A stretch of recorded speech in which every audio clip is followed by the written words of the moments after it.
Selamat hidup di rumah kecil dari anyaman bambu di pinggiran desa Sarwodadi. Rumah itu hanya punya 2 ruangan. Satu untuk tidur bersama ibunya, dan satu lagi dijadikan dapur seadanya. Atapnya bocor di beberapa bagian, dan kalau hujan deras, lantainya berubah jadi becek. Tapi bagi Slamet, tempat itu sudah cukup. Asalkan ibunya, Mbok Darmi, bisa tidur dengan tenang tanpa kehujanan. Setiap pagi, sebelum matahari muncul, Slamet sudah bangun. Ia menjerang air di tungku, menyiapkan bubur sederhana dari beras sisa semalam. Kadang hanya air panas dan garam, kadang ditambah tempe goreng kalau ada rezeki lebih. Ibunya yang sudah lama sakit paru-paru hanya bisa duduk di dipan bambu. Batuknya tak pernah benar-benar sembuh. "Met, jangan kerja terlalu berat, nak. Badanmu makin kurus," kata Mbok Darmi pelan. Slamet cuma tersenyum kecil sambil mengenakan jaket lusuhnya. "Ora popo, Mbok. Kalau aku nggak kerja, kita makan apa?" Setelah berpamitan, Slamet berjalan kaki sejauh 2 kilometer menuju pusat desa, tempat rumah makan Haji Miskun berdiri megah. Bangunannya paling mencolok di antara deretan warung sederhana di Sarwodadi. Catnya putih bersih, kaca jendelanya kinclong, dan tiap pagi sudah ramai pelanggan yang sarapan. Pak Haji Miskun dikenal orang sebagai pengusaha sukses dan dermawan. Setiap Jumat, ia membagikan nasi bungkus untuk warga miskin. Ia juga sering menyumbang ke masjid. Orang-orang di desa menyebutnya Haji Dermawan yang diberkahi rezeki. Tapi bagi Slamet, yang bekerja di dapur belakang, ada hal-hal yang membuatnya heran. Sejak awal bekerja di sana, Slamet mendapat pesan dari kepala dapur, Pak Suraji, yang selalu diulang-ulang. "Mat, kalau kerja di sini, nurut aja. Jangan banyak tanya, apalagi soal gudang belakang. Ingat itu." Awalnya Slamet mengira itu cuma aturan biasa, tapi makin lama rasa penasarannya tumbuh. Gudang belakang itu selalu terkunci, padahal dari luar terdengar suara aneh tiap malam, seperti air dituangkan ke dalam bejana besar atau suara orang merintih pelan. Kadang juga tercium bau menyengat, campuran amis dan dupa. Tapi karena butuh uang, Slamet memilih diam. Ia hanya tukang cuci piring. Tugasnya membersihkan piring, sendok dan gelas dari tumpukan pelanggan. Kadang kalau sedang sepi, ia membantu pelayan membawa air atau mengepel lantai. Hari-harinya berjalan seperti itu selama berbulan-bulan. Pagi kerja, sore pulang membawa sisa lauk dari dapur. Malamnya menjaga ibunya yang sering sesak napas. Tapi satu hal yang membuat Slamet tidak tenang adalah malam Jumat Kliwon. Setiap malam itu, restoran selalu tutup lebih awal. Para pekerja disuruh pulang jam 8 malam, padahal biasanya restoran buka sampai larut. Tapi Slamet sering diminta lembur sendirian untuk beresin cucian terakhir. Saat itu, hanya suara jangkrik dan air keran yang menemani. Pernah suatu malam, saat ia sedang membilas piring, lampu dapur berkedip-kedip. Ia menoleh dan melihat bayangan orang lewat di arah gudang belakang. Ia panggil, "Pak Suraji, Pak!" Tapi tidak ada jawaban. Pintu gudang yang terkunci tampak sedikit terbuka. Saat ia mendekat, tiba-tiba suara keras dari belakang membuatnya kaget. "Mat, jangan dekat-dekat situ!" teriak Pak Suraji. Muncul entah dari mana. Slamet langsung mundur. Pak Suraji menatapnya tajam. Matanya merah seperti kurang tidur. "Kalau kamu mau kerja lama di sini, jangan pernah ngelangkah ke sana. Paham?" Slamet mengangguk cepat. Setelah itu, tak pernah berani lagi mendekati gudang lagi. Beberapa karyawan lama sering bergosip di belakang restoran. Mereka bilang, dulu ada pegawai yang tiba-tiba menghilang tanpa kabar, tapi polisi tidak menemukan apa-apa. Ada juga yang bilang, restoran ini laris karena ada penunggu. Tapi setiap kali ada yang mulai cerita, Pak Suraji selalu memotong pembicaraan dan menyuruh semua kembali kerja. Suatu sore, setelah jam makan siang, Slamet sedang mencuci piring sambil bersenandung pelan. Dari arah ruang makan, ia mendengar suara tawa Pak Haji Miskun bersama 2 tamu laki-laki berpakaian serba hitam. Mereka berbicara pelan, tapi Slamet sempat mendengar sepatah dua kata. Malam ini sudah siap, Suripah juga sudah datang. Yang bersih, yang patuh. Slamet tidak paham maksudnya, tapi bulu kuduknya berdiri. Nama Suripah bukan nama asing di telinganya. Orang-orang desa mengenal Mak Suripah sebagai dukun tua yang tinggal di ujung desa, suka memberi pelaris untuk pedagang pasar. Beberapa warga bahkan bilang Mak Suripah bisa memanggil arwah untuk membantu orang kaya memperlancar usaha. Sejak malam itu, Slamet mulai sering bermimpi aneh. Dalam mimpinya, ia berada di dapur restoran, mencuci piring, tapi air di bak berubah menjadi darah. Dari permukaannya muncul tangan-tangan yang menariknya ke bawah. Ia selalu terbangun dengan napas terengah-engah, keringat dingin membasahi tubuhnya. Ibunya menatapnya cemas, tapi Slamet hanya bilang kalau ia mimpi buruk. Di tempat kerja, Slamet jadi lebih pendiam. Beberapa kali ia hampir pingsan karena terlalu lelah. Ia jarang makan, gajinya sebagian besar dipakai beli obat untuk ibunya. Kadang ia berpikir untuk berhenti, tapi tiap kali ia melihat wajah ibunya yang pucat, ia urungkan niat itu. Kalau aku berhenti, siapa yang bayarin obatnya, Bu? Begitu pikirnya setiap kali pulang kerja. Suatu hari, Pak Haji Miskun datang ke dapur sambil tersenyum. "Selamat, kamu rajin ya. Saya senang lihat kamu kerja. Kalau terus begini, bisa saya angkat jadi karyawan tetap." Selamat menunduk malu. "Alhamdulillah Pak, terima kasih." Pak Haji menepuk pundaknya pelan, tapi tatapan matanya terasa aneh, terlalu lama, terlalu tajam. "Jangan pernah kecewakan saya ya. Malam Jumat nanti, kamu saya minta bantu beresin dapur agak malam. Gak usah khawatir, saya kasih uang lembur." Slamet hanya mengangguk. Tidak tahu kalau permintaan itu akan jadi awal dari sesuatu yang menyeramkan. Malam itu, Slamet menceritakan hal itu pada ibunya. Mbok Darmi tampak gelisah. "Mat, jangan kerja malam Jumat Kliwon, nak. Ibumu gak enak perasaan. Dari tadi dada ibu sesak, kayak ada yang mau datang." Slamet mencoba menenangkan ibunya. "Cuma beresin dapur, Bu. Gak lama. Lagian aku dapat uang lembur. Bisa buat beli obat lagi." Ibunya yang sudah lama sakit paru-paru hanya bisa duduk di dipa bambu. Batuknya tak pernah benar-benar sembuh. "Kalau begitu, jangan lupa baca doa ya nak. Jangan tinggalin sholat." Slamet mengangguk. Ia tidak ingin membuat ibunya khawatir. Hari-hari berikutnya terasa normal, tapi suasana di restoran makin aneh. Bau anyir semakin sering muncul, terutama di area dekat gudang belakang.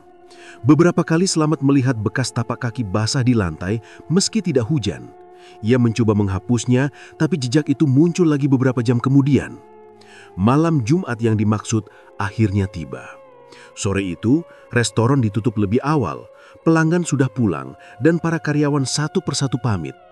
Hanya Slamet yang masih tinggal. Ia mulai mencuci tumpukan piring di bak air sendirian di dapur besar itu.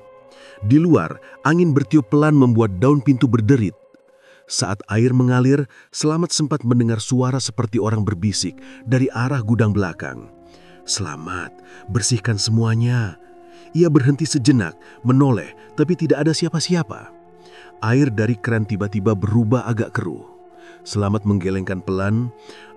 Mungkin pikiranku aja," gumamnya. Ia tidak tahu, di balik pintu gudang yang terkunci rapat itu, Mak Suripah dan Pak Haji Miskun sedang menyiapkan sesuatu. Dan malam itu, tanpa ia sadari, hidupnya akan berubah selamanya. Rumah makan milik Pak Haji Miskun di desa Sorwodadi memang luar biasa ramai. Dari pagi sampai malam, pengunjung datang silih berganti. Mobil dan motor berjejer di depan, suara orang makan dan pelayan bersahut-sahutan hampir tak pernah berhenti. Bahkan di hari biasa pun, kursi selalu penuh. Warga desa sering heran. "Heran ya, restoran lain sepi, tapi tempatnya Pak Haji nggak pernah kosong," kata salah satu pedagang sayur di pasar. Yang lain menimpali, "Itu namanya berkah, Bu. Orangnya dermawan, rajin sedekah, ya wajar laris." Tapi bagi Slamet yang bekerja di bagian dapur, semuanya terasa aneh. Ia sudah hampir setahun kerja di sana, tapi suasananya seperti tidak wajar. Pelanggan datang terus, tapi tak pernah ada sisa makanan yang busuk. Semua lauk yang disimpan di dapur selalu tampak segar, bahkan yang dimasak kemarin pun tidak berbau basi. Slamet memang tidak pintar soal hal-hal besar, tapi nalurinya sering memberitahu kalau ada sesuatu yang tidak beres. Apalagi sejak malam-malam tertentu, ia mendengar hal-hal yang tidak masuk akal. Kadang setelah semua karyawan pulang dan ia sedang beresin sisa cucian, terdengar suara orang berdoa dari arah dapur belakang. Suaranya pelan, seperti orang sedang membaca wirid, tapi diiringi bau anyir yang menyengat. Slamet pernah mencoba mengintip lewat celah pintu, tapi yang terlihat hanya cahaya lampu redup dan bayangan seseorang berdiri di depan kendi besar yang ditutupi kain merah.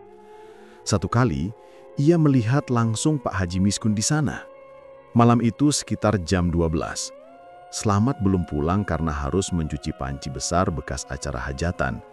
Ia lewat di depan dapur belakang, dan dari celah pintu, ia melihat Pak Haji berdiri di depan kendi itu sambil memegang dupa. Bibirnya bergerak, entah membaca apa.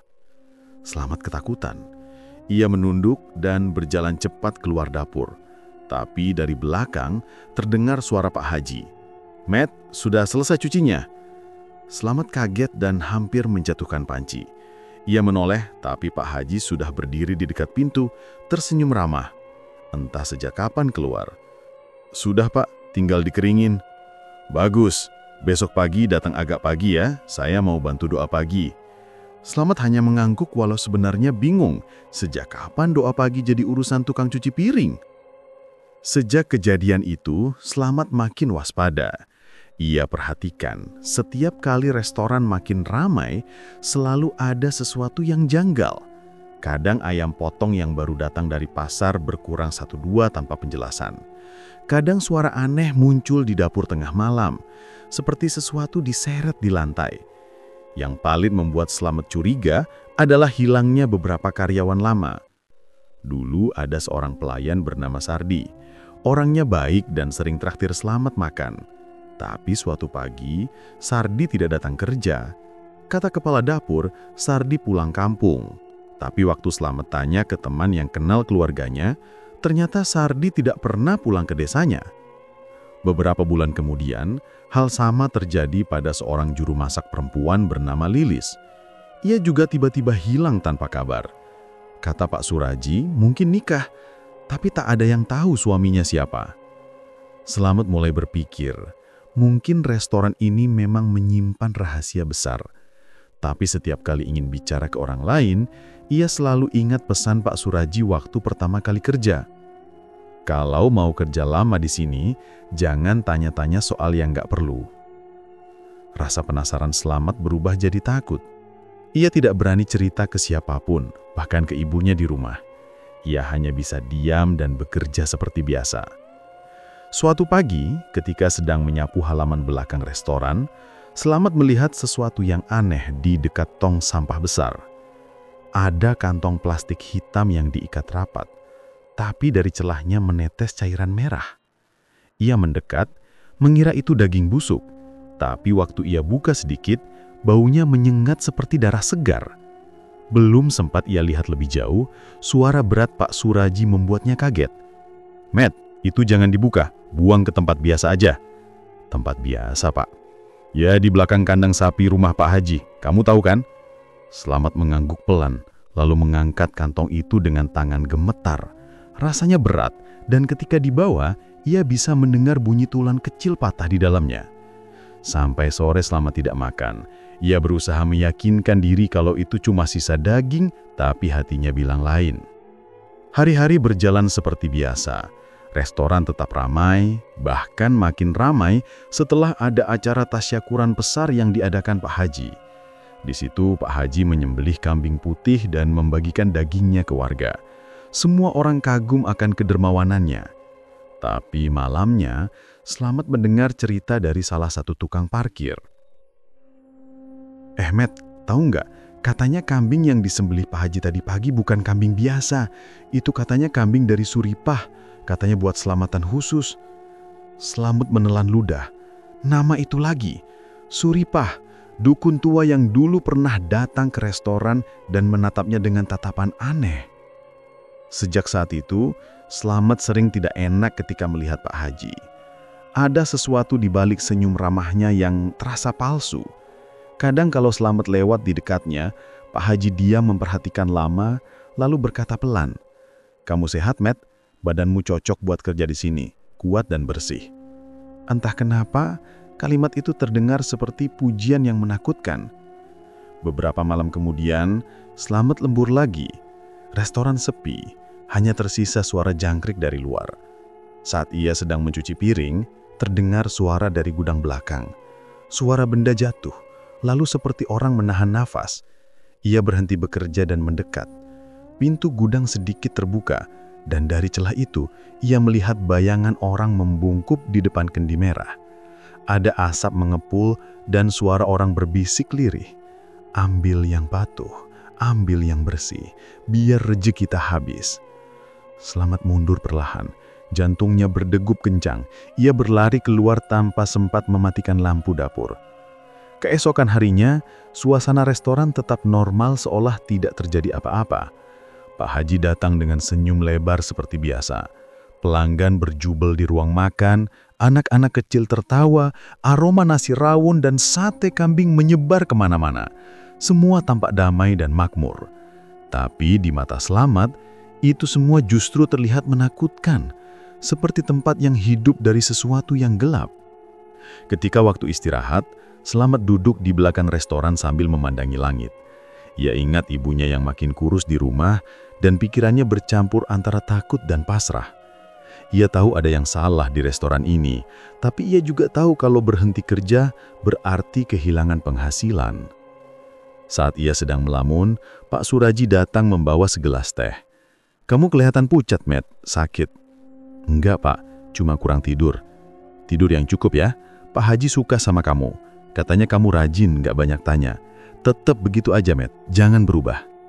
Nada bicaranya tenang, tapi ada tekanan di kalimat terakhirnya. Slamet hanya mengangguk pelan.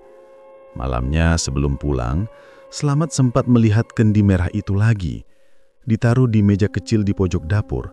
Kain penutupnya sedikit tersingkap, menampakkan permukaan cairan hitam pekat di dalamnya. Ia hampir menyentuh, tapi entah dari mana, angin kencang bertiup membuat pintu dapur berderat keras. Slamet langsung mundur dan lari keluar. Dan sejak malam itu, setiap kali ia mencuci piring, air di bak saring berubah dingin seperti es, meski keran air panas sedang menyala. Di dasar bak kadang muncul busa merah samar yang tak bisa hilang meski dicuci berkali-kali. Slamet makin yakin restoran itu memang menyimpan sesuatu. Tapi ia tidak tahu apakah harus bertahan demi ibunya atau pergi sebelum semuanya terlambat. Hari itu udara di desa Sarwodadi terasa panas dan pengap. Langit mendung tapi tidak turun hujan, membuat suasana restoran terasa lebih berat dari biasanya. Slamet sedang mencuci piring di dapur ketika Mak Suripah datang lagi. Perempuan tua itu sudah beberapa kali muncul di restoran. Katanya untuk menyucikan tempat usaha Pak Haji Miskun. Mak Suripah datang membawa tas anyaman dan dupa panjang yang menyala. Asapnya memenuhi ruangan, membuat Slamet batuk. Ia menunduk, pura-pura sibuk mencuci. Tapi dari ekor matanya ia bisa melihat Mak Suripah berjalan pelan ke arah kendi merah di pojok dapur. Pak Haji Miskun berdiri di belakangnya dengan tangan terlipat di dada. Wajahnya datar, tidak lagi ramah seperti biasanya. "Sudah siap semua, Suripah?" tanya Pak Haji dengan nada pelan. "Sudah, Haji. Tinggal cari yang cocok." Mereka berbicara lirih. Tapi Slamet yang tidak sengaja berada di sana bisa mendengar. Saat hendak keluar, Mak Suripah tiba-tiba menoleh dan menatap Slamet lama sekali. Matanya tajam, seperti melihat sesuatu yang tak bisa dilihat orang lain. "Anak ini," gumamnya pelan. Pak Haji menoleh. "Kenapa?" Mak Suripah tersenyum samar. "Yang bersih, yang patuh, yang tak punya siapa-siapa, itu yang paling mudah diterima." Slamet langsung menunduk, pura-pura tak dengar, tapi jantungnya berdebar kencang. Kalimat itu terus terngiang di kepalanya. Sejak malam itu, perasaannya tidak tenang. Ia merasa seperti sedang diikuti. Malam-malam berikutnya gangguan aneh mulai datang. Selamat sering bermimpi buruk. Dalam mimpinya ia berada di dapur restoran, mencuci piring seperti biasanya. Tapi air di bak tiba-tiba berubah merah. Dari permukaan air muncul tangan-tangan yang menarik tubuhnya ke bawah, dan di sekelilingnya ada suara orang tertawa kecil, seperti Mak Suripah. Ia selalu terbangun dengan keringat dingin dan napas memburu. Di tempat kerja pun keadaan makin aneh. Piring-piring di rak sering jatuh sendiri ketika Selamat lewat. Kadang sendok-sendok di bak cucian bergetar tanpa sebab. Pernah juga ia mendengar suara dari dalam kendi merah, seperti orang menangis pelan. Suatu siang Selamat memberanikan diri bertanya ke Pak Suraji. "Pak, saya mau nanya, itu kendi di pojokan dapur buat apa sih?" Pak Suraji langsung menatap tajam. "Nggak usah banyak tanya, Met. Urus aja kerjaanmu. Itu buat urusan doa, bukan urusanmu." Selamat menelan ludah. "Tapi saya pernah dengar suara dari situ, Pak." Belum sempat ia lanjutkan, Pak Suraji membentak. "Cukup! Kalau kamu masih mau kerja di sini, jangan ikut campur." Sejak itu, Selamat tidak berani bertanya lagi. Tapi semakin ia diam, semakin banyak hal yang membuatnya takut. Beberapa pelanggan pernah cerita ke pelayan lain kalau mereka melihat bayangan orang lewat di belakang dapur, padahal waktu itu cuma Selamat yang ada di sana. Bahkan ada seorang pelanggan perempuan yang pingsan karena katanya melihat sosok perempuan tua di dapur memegang kepala ayam berdarah. Malam hari, saat restoran tutup, Selamat sering dengar langkah kaki berat di luar dapur. Kalau ia buka pintu, tidak ada siapa-siapa. Tapi setiap kali ia menoleh, kendi merah itu seperti bergeser sedikit dari tempatnya. Selamat sempat berpikir untuk berhenti kerja, tapi kondisi ibunya makin parah. Uang tabungannya belum cukup buat berobat ke kota. Ia juga tidak punya pekerjaan lain. Mau tidak mau, ia tetap bertahan. Sampai akhirnya pada malam Jumat Kliwon, Pak Haji memanggil semua karyawan ke ruang makan. Suasana agak tegang. "Mulai besok, beberapa dari kalian saya beri libur. Restoran mau dibersihkan dan direnovasi sedikit," kata Pak Haji sambil tersenyum. "Yang jaga nanti cuma Selamat sama Pak Suraji. Kalian bisa pulang duluan." Beberapa karyawan terlihat senang, tapi Selamat justru gelisah. Kenapa cuma dia yang diminta tinggal? Setelah semua pergi, Selamat mendekati Pak Haji. "Pak, kenapa saya disuruh jaga ya?" Pak Haji menepuk bahunya. "Kamu orangnya rajin dan bersih, Met. Saya percaya kamu.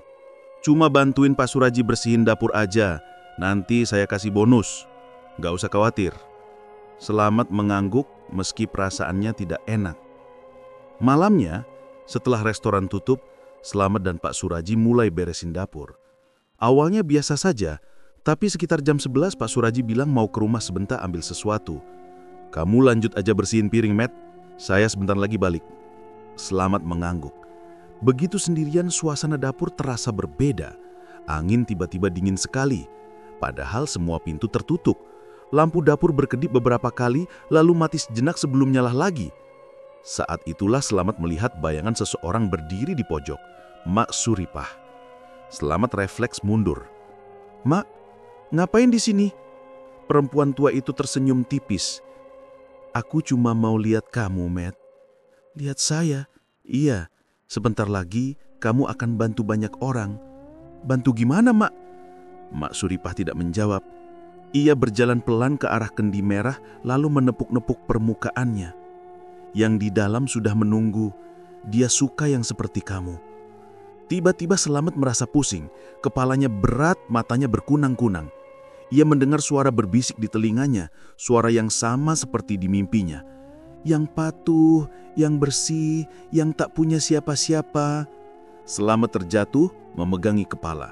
Dari arah pintu, Pak Haji Miskun muncul membawa dupa yang menyala. Wajahnya tenang tapi matanya tajam. "Sudah waktunya, Suripah," katanya pelan. Mak Suripah mengangguk. Anaknya sudah lemah, tanda dari yang di bawah sudah datang. Selamat coba berdiri, tapi tubuhnya kaku. Ia ingin berteriak, tapi suaranya tidak keluar. Dupa itu makin menyengat membuat dadanya sesak. "Pak, Kenapa saya? Suaranya hanya keluar lirih. Pak Haji menatapnya datar. Kamu anak baik, Matt. Rejeki saya banyak karena orang seperti kamu. Tenang saja, nanti ibumu akan hidup cukup. Aku sudah siapkan ganti. Selamat tidak mengerti maksudnya. Pandangannya mulai gelap. Beberapa menit kemudian, ia tidak sadarkan diri.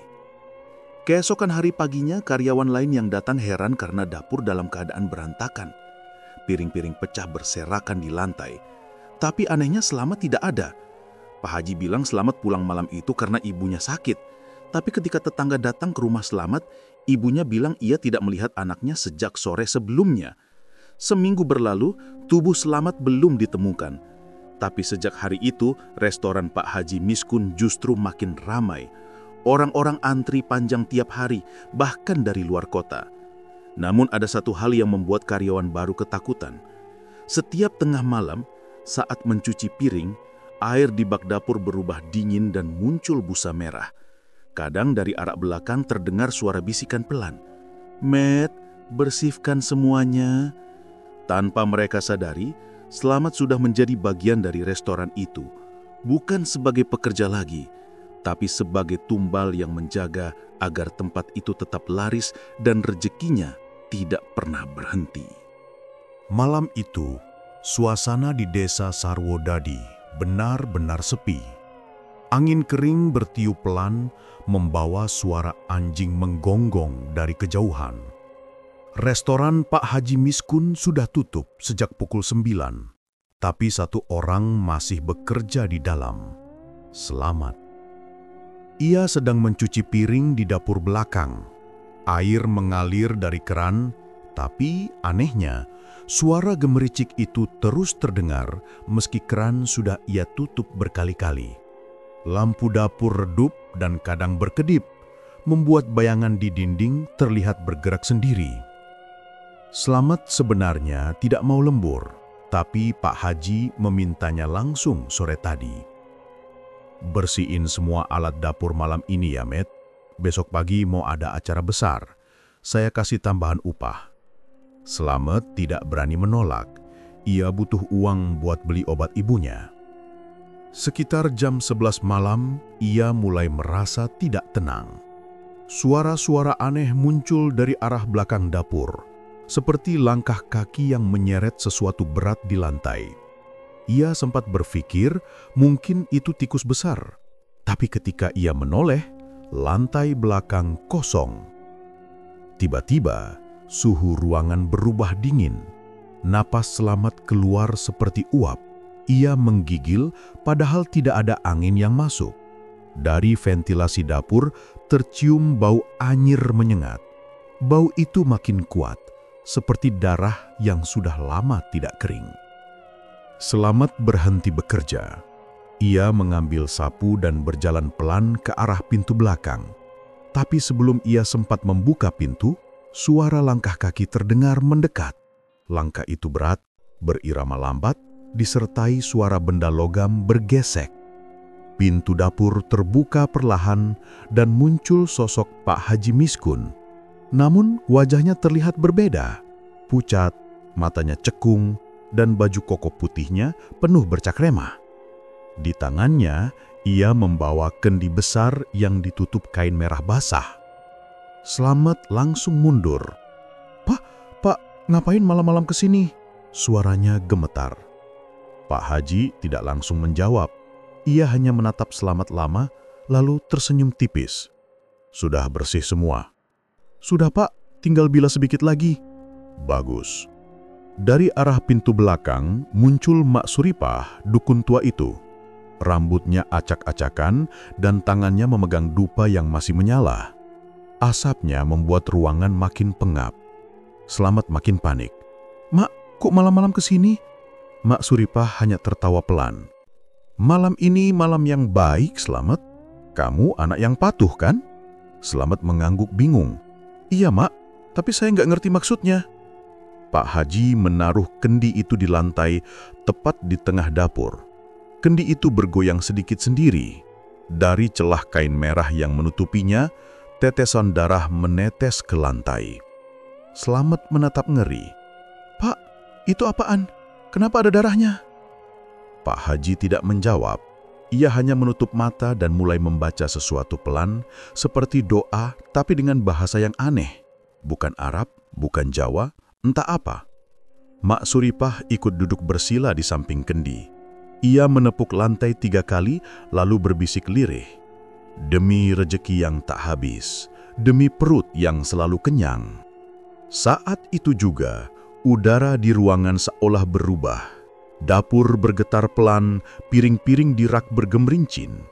Slamet panik dan berlari ke arah pintu keluar, tapi tubuhnya terasa berat sekali, seolah kakinya tertarik sesuatu dari bawah lantai. "Pak, lepasin saya mau pulang." Pak Haji membuka mata, menatapnya dingin. "Sudah waktunya, Matt. Jangan takut, ini buat kebaikan semua." Slamet meronta, tapi setiap langkahnya seperti melangkah di lumpur. Dari bawah meja muncul genangan air merah yang semakin meluas. Ia terjatuh dan merangkak, tapi tangannya menyentuh cairan lengket yang ternyata darah. Mak Suripah mengenangah, matanya putih semua. "Yang di dalam, terimalah yang patuh ini. Biar rezeki tetap lancar, biar perut tak pernah kosong." Slamet berteriak minta tolong, tapi suaranya hilang ditelan bunyi mendengung yang keras dari arah kendi. Kendi itu sekarang bergetar hebat dan dari dalamnya terdengar suara erangan manusia. Darah terus menetes dari kain merah lalu mengalir menuju Slamet. Tubuhnya menggigil hebat. Ia merasa sesuatu masuk ke dalam dadanya. Dingin, menusuk, membuatnya sesak napas. Pak Haji Miskun tetap berdoa dengan khusyuk. "Terimalah tumbal ini, biar rumah makan kami tetap hidup." Slamet memegangi lehernya, batuk-batuk, lalu tersedak busa putih keluar dari mulutnya. Ia mencoba berdiri, tapi tubuhnya lunglai. Matanya membelalak dan dalam hitungan detik ia ambruk di lantai. Mak Suripah menunduk dan berkata pelan, "Sudah selesai, yang di bawah sudah mengambilnya." Pak Haji menghela napas lega, ia menatap tubuh Slamet yang membiru, lalu berkata lirih, "Maafkan aku, Matt. Aku harus menjaga semuanya tetap hidup." Setelah itu, mereka berdua mengangkat tubuh Slamet ke pojok dapur. Pak Haji membuka lubang kecil di dekat tempat pembuangan air, tempat yang jarang diperhatikan orang. Tubuh Slamet dimasukkan ke situ dengan posisi meringkuk. Mak Suripah menaburkan abu dupa dan bunga kering di atasnya, lalu menutupnya dengan papan kayu dan semen besar. Pagi harinya, restoran sudah buka seperti biasa. Karyawan datang dan tidak ada yang curiga. Dapur terlihat rapi, tidak ada darah, tidak ada tanda perkelahian. Hanya bau sabun yang sangat kuat. Sekitar jam 8, polisi datang setelah menerima laporan dari warga yang mencium bau aneh di belakang restoran. Mereka menemukan tubuh Slamet sudah kaku dan membiru dengan mulut penuh busa seperti orang tenggelam. Pak Haji berpura-pura terkejut. "Astaghfirullah, saya baru tahu, Pak. Dia memang saya suruh lembur, tapi mungkin terpleset. Kasihan." Polisi memeriksa singkat. Tidak ada luka tusukan atau bekas pukulan. Hasil awal menyebut Slamet meninggal karena tersedak air sabun saat mencuci piring. Kasus ditutup sebagai kecelakaan kerja. Namun warga sekitar tidak sepenuhnya percaya. Mereka heran kenapa restoran Pak Haji tetap buka seperti tidak terjadi apa-apa, bahkan makin ramai setelah kejadian itu. Setiap malam Jumat Kliwon, bau darah dan sabun selalu muncul dari dapur belakang. Kadang kendi merah di pojok dapur mengeluarkan suara seperti air mendidih, dan piring-piring di rak bergetar pelan. Sampai sekarang, warga desa Sarwodadi masih percaya bahwa Slamet tidak benar-benar mati, melainkan dijadikan penjaga restoran agar rezeki Pak Haji Miskun tidak pernah berhenti. Dan setiap kali ada karyawan baru yang bekerja lembur sendirian, selalu ada yang berpesan pelan, "Kalau kamu dengar suara keran nyala sendiri tengah malam, jangan menoleh ke belakang. Itu bukan air, itu Slamet lagi nyuci piring buat yang di bawah." Sudah lebih dari sebulan sejak Slamet meninggal di dapur belakang restoran milik Pak Haji Miskun. Warga desa Sarwodadi masih sering membicarakan kejadian itu. Tapi, seiring waktu, kebanyakan mulai melupakannya. Hanya Raffi, mantan pelayan yang dulu bekerja bersama Slamet, yang masih merasa ada sesuatu yang janggal dengan kematian temannya itu. Raffi sudah keluar dari restoran beberapa hari setelah Slamet meninggal. Ia merasa tidak tenang bekerja di tempat yang sama. Tapi setiap kali lewat di depan rumah makan itu, bulu kuduknya berdiri. Ia masih ingat betul wajah Slamet terakhir kali. Pucat, membiru, dan mulutnya penuh busa. Hasil polisi memang bilang Slamet meninggal karena kecelakaan kerja. Tapi bagi Raffi, itu tidak masuk akal. Suatu malam, Raffi bertemu Sardi, seorang sopir pengantar bahan makanan ke restoran Pak Haji Miskun. Sardi bercerita bahwa setelah Slamet meninggal, banyak kejadian aneh di dapur. Air di bak cuci piring kadang berubah merah, Vi, kayak darah. Tapi baunya sabun. Piring bisa jatuh sendiri. Kadang pas malam-malam ada suara orang nyuci padahal dapur kosong. Raffi terdiam. Cerita itu membuatnya yakin bahwa arwah Slamet belum tenang. Ia mulai datang ke restoran lagi, pura-pura jadi pelanggan. Dari tempat duduk dekat dapur, ia memperhatikan gerak-gerik karyawan. Semuanya terlihat canggung. Ada yang melirik ke arah belakang terus, ada juga yang enggan melewati pintu dapur sendirian. Suatu siang saat restoran ramai, salah satu pelayan perempuan menjerit histeris. Ia bilang melihat bayangan Slamet sedang mencuci piring di dapur dengan air mata menetes dari wajahnya. Tapi ketika diperiksa, tidak ada siapa-siapa, hanya air yang terus mengalir dari keran meski sudah ditutup. Kejadian itu membuat nama restoran makin aneh di telinga warga. Meskipun tetap ramai, ada sebagian pelanggan yang mulai takut makan di situ. Tapi anehnya, semakin banyak yang takut, semakin ramai pengunjungnya. Raffi mendengar kabar dari orang tua di kampung bahwa tanah tempat restoran itu berdiri dulunya bekas kuburan massal zaman penjajahan. Banyak jasad tak dikenal dikubur tanpa nisan di sana. Beberapa warga lama mengaku sudah mengingatkan Pak Haji Miskun waktu awal membangun restoran, tapi tidak dihiraukan. Malam itu, Raffi memutuskan untuk datang ke restoran setelah tutup. Ia tahu penjaganya, seorang kakek tua bernama Pak Min, yang dulu juga kenal dengan Slamet. Raffi membujuknya supaya diizinkan masuk sebentar. "Saya cuma mau lihat dapur, Pak. Ada hal yang harus saya pastikan." Pak Min sempat ragu, tapi akhirnya mengangguk. "Tapi jangan lama-lama. Jam segini tempat ini nggak bagus, Nak." Begitu masuk ke dapur, Raffi langsung mencium bau anyir yang menusuk hidung. Bau itu bercampur sabun dan amis besi. Lantai terlihat bersih, tapi ada bercak daun gelap di sudut yang tidak bisa hilang meski sudah disikat. Raffi berjalan pelan ke arah gudang belakang. Ia tahu tempat itu dulu dilarang keras dimasuki siapapun, termasuk Slamet. Pintu gudang terkunci dari luar, tapi gemboknya sudah berkarat. Dengan obeng yang dibawanya, Raffi berhasil membuka pintu itu. Di dalam, udara terasa lembab dan pengap. Hanya ada beberapa karung beras, tumpukan peralatan lama, dan bau menyengat seperti bangkai. Di pojok ruangan, Raffi melihat kendi besar berwarna merah yang pecah sebagian. Di lantainya ada noda hitam mengering seperti darah. Ia menyalakan senter kecil dan mendekat. Saat sinar senter mengenai kendi itu, terdengar suara lirih seperti orang menangis dari dalam tanah. Raffi mundur setapak, tapi rasa penasarannya lebih besar daripada rasa takut. Dengan cangkul kecil yang ia bawa, ia mulai menggali lantai tanah di bawah kendi itu.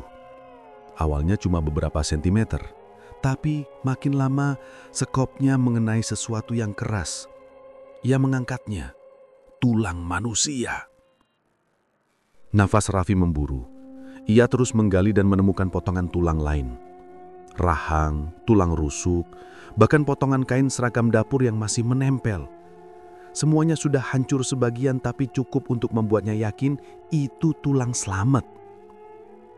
Saat ia berdiri, angin dingin tiba-tiba berhembus dari arah dalam gudang. Lampu senter berkedip dan dari arah belakangnya terdengar suara berbisik pelan. "Raffi, tolong aku." Raffi terhenti. Ia menoleh pelan dan melihat bayangan seseorang berdiri di dekat pintu. Bayangan itu tinggi, basah, dan wajahnya tampak setengah membusuk. Mulutnya meneteskan busa dan matanya kosong. "Itu Slamet." Raffi gemetar hebat. "Slamet, itu kamu." Bayangan itu tidak menjawab, hanya menunjuk ke arah kendi merah yang retak. Dari retakan kendi itu keluar cairan darah segar, menetes ke tanah dan mengalir ke arah tulang-tulang yang baru saja digali. Raffi mundur pelan, tapi langkahnya tergelincir oleh genangan itu. Ia jatuh dan melihat jelas wajah Slamet di lantai yang mengkilap oleh darah. Wajah itu menatapnya penuh duka, bukan marah. "Dia bunuh aku, Vi. Jangan biarkan dia tenang." Suaranya samar, tapi cukup jelas membuat Raffi paham.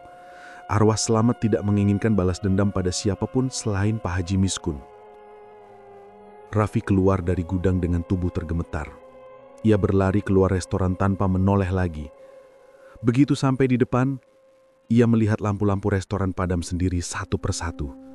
Suara air keran menyala, piring jatuhan, dan pintu dapur berderit tertutup dengan keras. Keesokan paginya, warga desa Sarwodadi gempar. Restoran Pak Haji Miskun tidak buka. Ketika salah satu karyawan datang, mereka menemukan lantai gudang belakang terbongkar dan di dalamnya ada tulang belulang manusia. Di sampingnya kendi merah yang sudah hancur total. Polisi dipanggil tapi Pak Haji Miskun tidak terlihat di mana-mana. Kata istrinya, ia pergi sejak subuh dan belum kembali. Raffi tahu, ini belum selesai. Ia yakin arwah Slamet sudah memulai sesuatu yang akan menghantam orang yang membunuhnya. Malam harinya, Raffi menatap restoran itu dari kejauhan. Di jendela dapur, ia melihat bayangan Slamet lagi. Tapi kali ini wajahnya berbeda, bukan sedih, tapi tersenyum lebar. Dan di belakangnya, samar-samar terlihat bayangan Pak Haji Miskun sedang berlutut dengan tangan diikat rantai. Udara malam Sarwodadi makin berat. Raffi hanya bisa berbisik, "Tenanglah, Met. Aku akan pastikan semua orang tahu apa yang mereka lakukan padamu." Tapi dari dalam dapur yang gelap, terdengar suara piring dicuci. Suara yang sama seperti dulu, hanya saja kali ini disertai tawa pelan yang serak dan berat. Tawa yang membuat siapapun yang mendengarnya tahu bahwa arwah Slamet belum benar-benar pergi. Raffi berdiri di depan rumah besar milik Pak Haji Miskun dengan tubuh gemetar. Di tangannya, kendi merah yang ia temukan di gudang belakang restoran terasa dingin dan berat, seolah benda itu hidup. Malam itu langit gelap tanpa bintang, hanya suara jangkrik dan angin kencang yang terus berdesir membuat bulu kuduknya berdiri. Sudah beberapa hari Raffi tidak bisa tidur. Bayangan wajah Slamet terus menghantuinya. Dalam mimpinya, Slamet selalu muncul dengan tubuh basah, menatapnya dengan mata kosong.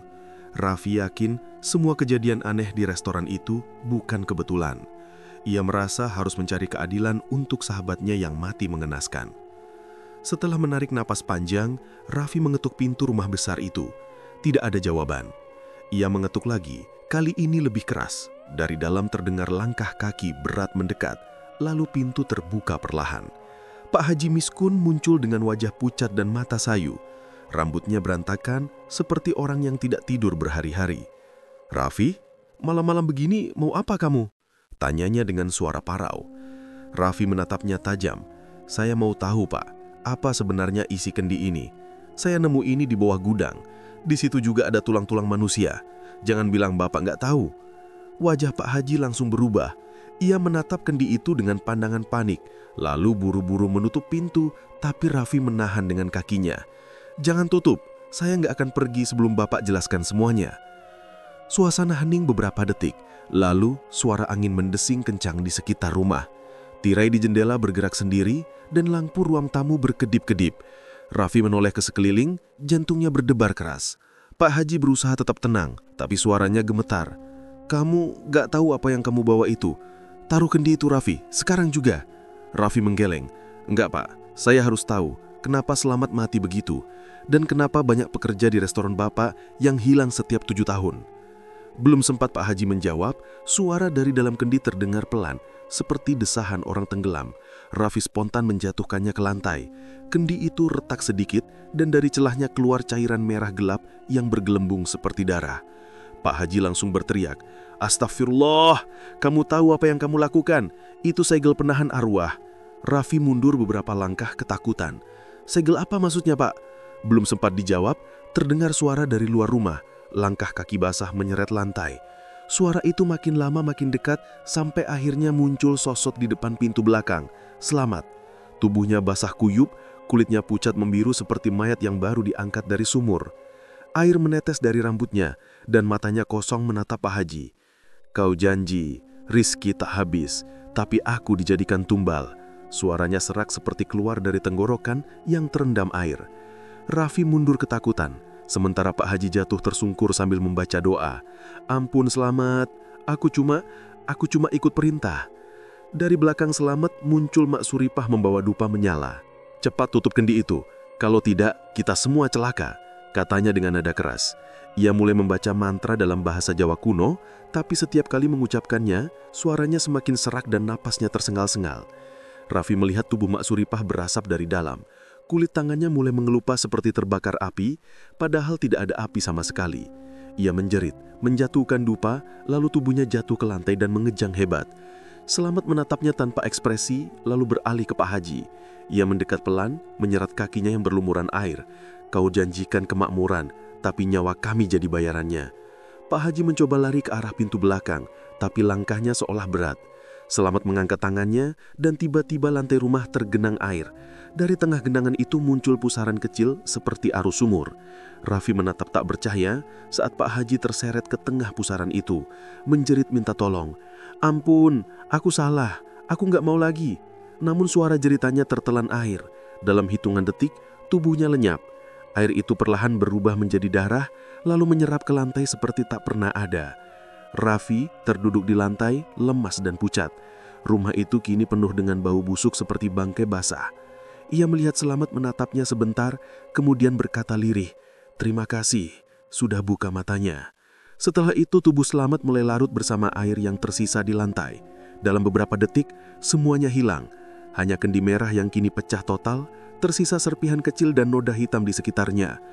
Beberapa menit kemudian, dari arah dapur terdengar suara letupan. Api muncul dari tungku lama yang entah kenapa menyala sendiri. Dalam sekejap, api menyambar ke dinding kayu, lalu menjalar cepat ke seluruh ruangan. Raffi berusaha kabur lewat jendela. Ia terjatuh di halaman depan dan dari sana melihat seluruh rumah terbakar hebat.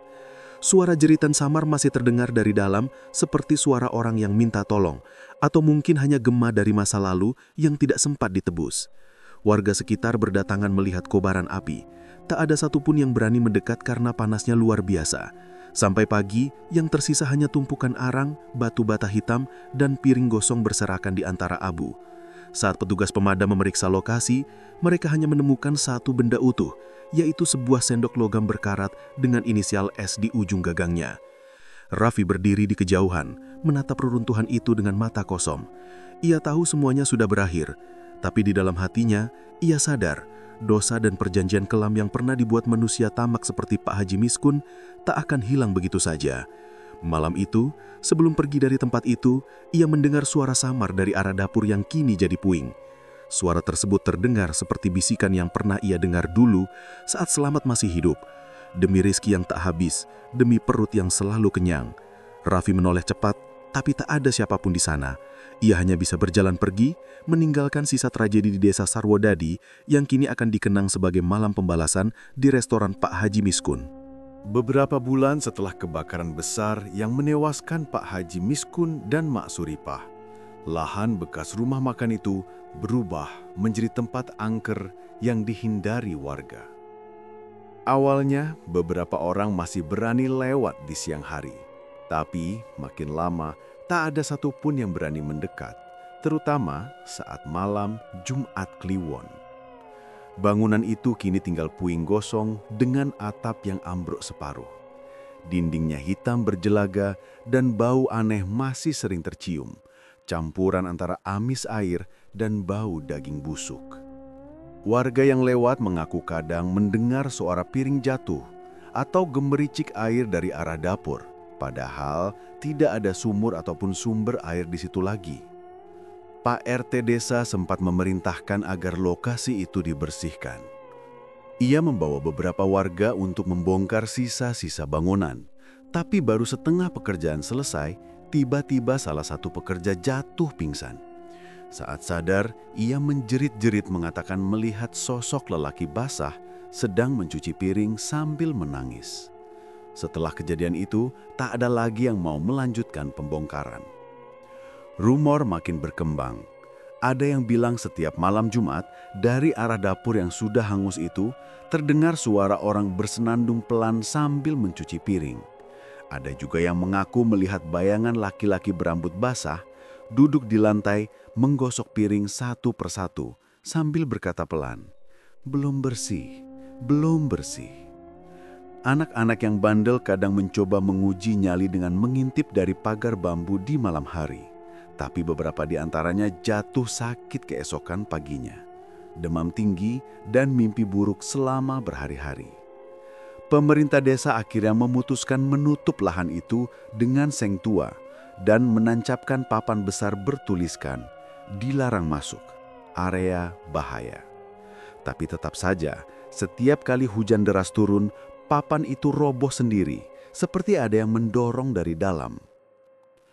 Suatu malam, seorang pedagang dari luar desa bernama Karto datang dan mencoba membuka warung kecil di ujung lahan itu. Ia menganggap cerita warga hanya mitos.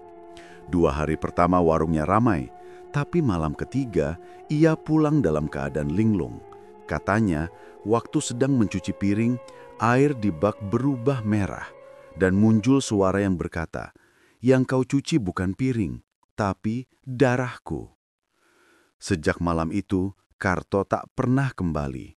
Warungnya dibiarkan terbuka, dan keesokan paginya, warga menemukan seluruh piring di sana pecah, berserakan di lantai yang masih basah oleh air entah dari mana. Kini, setiap kali orang lewat dekat lokasi itu, mereka akan mempercepat langkah, apalagi jika melewati waktu maghrib. Beberapa sopir ojek yang biasa melintas bahkan memilih memutar arah, agar tidak harus melewati bekas restoran tersebut. Dari jauh, dinding dapur yang hangus masih berdiri setengah, dan di sana, tepat di bagian tengah yang dulu tempat Selamat sering mencuci piring, tampak tulisan samar dari jelaga. "Yang kau cuci bukan piring, tapi darahku." Tulisan itu tidak pernah hilang meski sudah beberapa kali dicat ulang. Konon, siapapun yang berani membuka usaha makan di tanah itu akan bernasib sama. Entah usahanya bangkrut, entah pekerjanya hilang, atau akan terdengar suara air mengalir tanpa henti dari dapur kosong. Warga desa Sarwodadi percaya arwah Selamat belum benar-benar pergi. Ia masih berada di sana, menjaga dapur yang dulu menjadi tempat terakhirnya bernafas, menunggu waktu sampai semua dosa orang yang menumbalkannya benar-benar dibayar lunas. Dan sampai hari ini, setiap malam Jumat, jika kau kebetulan lewat dekat reruntuhan itu, jangan menoleh ke arah dapur. Karena mungkin di balik bayangan hitam dinding gosong itu, ada sosok lelaki basah sedang menatapmu sambil berkata pelan, "Kau juga mau bantu cuci piring ya?"